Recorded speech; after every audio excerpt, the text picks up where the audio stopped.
wabarakatuh. Perkenalkan, nama saya Rahma Indriani Syafitri, mahasiswi Sejarah Peradaban Islam, Fakultas Adab dan Humaniora, Universitas Islam Negeri Imam Bonjol, Padang. Baiklah, pada kesempatan kali ini saya telah berada dengan seorang narasumber yang sangat luar biasa, yang bernama Kakak Amelia Pramudita, ahli media keperawatan. Jadi langsung saja Kak. Jadi begini, saya ingin bertanya terkait dengan Nusantara Sehat. Jadi saya ingin bertanya Kak, bagaimana sih Kak sejarah dari berdirinya Nusantara Sehat ini Kak?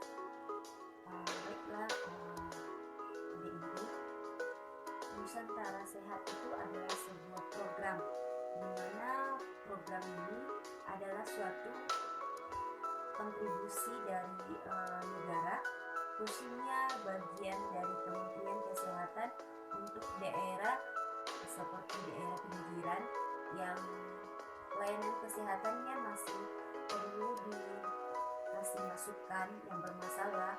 Di sini adalah penggerak sebagai promotor dari pembangunan daerah-daerah yang harus terjangkau sesuai dengan ini penggeraknya awalnya yaitu ibu kementerian kita yaitu Ibu Mila Muluk, di mana Ibu Mila Muluk mewujudkan visi dari Bapak Presiden kita yaitu Bapak Joko Widodo. Bapak Joko Widodo dengan itu nawacita. Dia kan di sana penggerak pembangunan kesehatan khususnya daerah pinggiran. Jadi pada tanggal 3 Februari 2015 dibentuklah sebuah program yaitu Nusantara Sehat yang sebelumnya pernah yaitu namanya Pencerahan Nusantara. Pencerahan Nusantara itu kan kebanyakan guru-guru, tapi di sini promotornya kita adalah kesehatan. Jadi digantilah namanya menjadi Nusantara Sehat. Di sini apa-apa aja yang berkontribusi dalam memberikan pelayanan kesehatan, yaitu yang pertama adalah dokter, yang kedua perawat, yang ketiga adalah bidan, kemudian petugas analis yaitu bagian labor, yang keempat adalah formasi, yang selanjutnya adalah dokter gigi, kemudian tenaga kesehatan lingkungan dan tenaga kesehatan masyarakat. Jadi di sana semua tenaga kesehatan yang saya sebutkan tadi berkontribusi dalam satu tim untuk mewujudkan masyarakat yang lebih baik, khususnya bagian puskesmas atau daerah TKP maksudnya yang bermasalah, mulai dari ibu hamilnya, penanganan balita, apalagi yang sekarang lagi booming yaitu stunting, dan kemudian penggerak pemotor di sana kebiasaan masyarakat di sana yang masih bahwa suatu penyakit itu diibaratkan adalah suatu aib atau suatu penyakit yang hanya turun-temurun dari nenek moyang mereka. Jadi kebiasaan itulah yang dari tim tadi melakukan perubahan untuk kesehatan yang lebih maju. Kenapa di Nusantara Sehat ini daerah-daerah pinggiran atau daerah-daerah yang akses atau medannya yang lebih berat? Karena di sana untuk tenaga kesehatan khususnya program Nusantara Sehat ini adalah anak-anak muda yang berkontribusi untuk memberikan pelayanan. Kenapa anak muda? Karena anak muda itu jiwanya dan semangatnya masih menggebu gitu. Jadi di sanalah peran kita sebagai anak muda untuk berkontribusi supaya bisa bersama-sama mewujudkan kesehatan yang lebih baik. Jadi apa saja faktor-faktor yang menyebabkan banyaknya orang-orang tergerak untuk bergabung ke dalam program Nusantara Sehat ini Kak, khususnya bagi kakak pribadi? Kenapa kita sebagai anak muda, khususnya anak muda nih ya, kenapa tergerak hatinya untuk masuk bergabung dalam program Nusantara Sehat itu sendiri. Satunya kunci ini, saya punya filosofi hidup, yaitu jangan tanyakan apa yang telah negara berikan untuk kita, tapi tanyakanlah apa yang telah kita kontribusikan untuk negara itu sendiri. Jadi filosofi hidup itu dalam abdi negara itulah yang saya junjung. Kenapa? Karena ini penggerak atau gerakan hati nurani kita dengan menengok situasi kondisi bagaimana di lapangan di saat medan dan yang kita lalui itu sangat sulit, khususnya daerah pinggiran yang terpencil dan sangat terpencil itu. Kebanyakan anak Nusantara Sehat ditempatkan di salah satu puskesmas di sana yang akses jalannya itu terbilang sangat sulit dan yang memang butuh tantangan sama sekali. Tidak ada sinyal, tidak ada jaringan untuk telepon sama sekali. Jadi di sana kita adalah penggerak sama sekali untuk mewujudkan masyarakat di sana. Karena kenapa tergerak? Yaitu satu, hati nurani. Kenapa hati nurani? Kalau bukan kita, lalu siapa lagi yang berkontribusi untuk kesehatan gitu. Jadi di sana kita nengok, apalagi menengok di sana dengan kondisi masyarakat di sana memang perlu bantuan untuk pelayanan kesehatan. Kenapa? Karena pusat pelayanan, khususnya pelayanan seperti puskesmas, puskesmas di daerah yang seperti di balik bukit nih, ada satu perkampungan terus jalan sekitar 2 jam lagi ada perkampungan 2 jam lagi.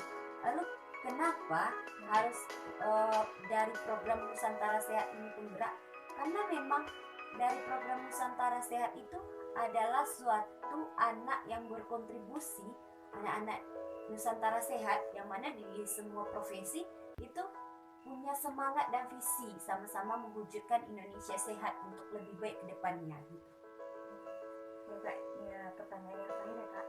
Jadi apa sih Kak kontribusi dari program Nusantara Sehat ini untuk masyarakat Indonesia yang terkhususnya bagi masyarakat di daerah terpencil atau terpinggir? Ya, kalau untuk kontribusi dari program Nusantara Sehat untuk masyarakat khususnya daerah pinggiran, daerah-daerah terpencil dan daerah-daerah yang memang sangat butuh ya tentang Nusantara Sehat ini, anak Nusantara Sehat. Jadi kontribusi itu yang pertama itu meningkatkan kesehatan dan derajat kesehatan untuk masyarakat itu sendiri, khususnya promotif, preventif dan di sana. Kenapa? Karena yang pertama, kita harus giatkan dulu masyarakat itu sendiri. Kita harus sadarkan. Gimana caranya? Yang pertama, kita harus kerjasama dengan lintas sektor. Lintas sektor itu apa-apa aja, yaitu lintas sektor di sana yaitu seperti pemuka adat, perangkat nagari, dan orang-orang toko-toko atau pemuka adat yang disegani oleh masyarakat itu sendiri. Jadi kita harus pendekatan personal dulu, yaitu melalui masyarakat itu sendiri dulu, kemudian baru interpersonal. Kita cari orang-orang yang berperan aktif, yang maksudnya yang disegani oleh masyarakat itu sendiri. Jadi di sana kita sebagai penggerak. Maksudnya penggerak gimana? Kita sadarkan dulu masyarakat itu bahwa kesehatan itu amatlah penting bagi mereka. Kenapa? Karena kebiasaan masyarakat itu sendiri, jika kita tidak ubah, maka kebiasaan itu akan turun-temurun dan jadi suatu kebiasaan bagi mereka yang sulit untuk diubah. Jadi di sana seperti yang pertama, ibu-ibu hamil dan anak balita yang seharusnya pergi ke posyandu itu, dia nggak mau ke posyandu karena ke posyandu itu diibaratkan segan atau diibaratkan buang-buang waktu atau jadi kebiasaan. Apa sih untungnya ke posyandu? Jadi di sanalah kita memberikan suatu wadah atau sosialisasi bahwasannya posyandu itu amat penting bagi mereka. Dan kebiasaan kalau ibu hamil kan harus pemeriksaan minimal 4 kali selama dia hamil. Jadi di sanalah agar tidak terjadi ibu hamil yang meninggal meninggal pas saat melahirkan, dan ibu hamil yang kekurangan gizi, yang kek. Jadi di sanalah kita harus menggerakkan hati mereka supaya bisa melakukan pemeriksaan rutin, khususnya ke bidan terdekat atau ke puskesmas terdekat gitu. Dan kemudian kita di sana melakukan inovasi atau perubahan-perubahan di mana kita melakukan sebuah program baru yang bisa mencetus untuk penggerakkan kesehatan yang lebih baik. Di sana bukan hanya untuk kesehatan ibu dan anak saja, di sana kita juga melakukan program kesehatan khususnya penyakit tidak menular yaitu PTM ke masyarakat setempat, bahwa pentingnya mereka mengetahui bahwa penyakit itu apa-apa aja yang bisa pencetus dari penyakit itu dan apapun pencegahannya. Jadi di sanalah fungsi kami sebagai tenaga kesehatan melakukan, kan kebanyakan kalau di puskesmas itu kan hanya satu pintu nih, dia datang melakukan pelayanan berobat dengan keluhan seperti ini dan kemudian dikasih resep sama dokter atau petugas kesehatan, udah pulang, seperti itu aja. Jadi inilah program dari kami Nusantara Sehat itu. Kalau misalnya mereka itu tidak terjangkau kesehatannya, kami akan melakukan home visit namanya. Home visit itu datang ke setiap rumah penderita, lalu di sana kita melakukan asuhan keperawatan, khususnya saya sebagai perawat. Di sana saya melakukan asuhan keperawatan, kemudian melakukan inovasi, memberi informasi, dan di sana kita melakukan bimbingan kekeluargaan sehingga semua apa keluhan dari mereka kita tampung, kemudian kita yuk sama-sama kita pecahkan masalah ini sama-sama gitu. Jadi kita itu penggerak ke mereka dengan cinta pesona, kita tarik mereka, kita ajak mereka komunikasi gimana kendalanya, seperti itu. Jadi mau tidak mau mereka akhirnya yang biasanya tidak mau ke posyandu, nggak mau ke puskesmas, akhirnya tergerak hatinya gitu. Jadi seperti itulah program dari kami Nusantara Sehat.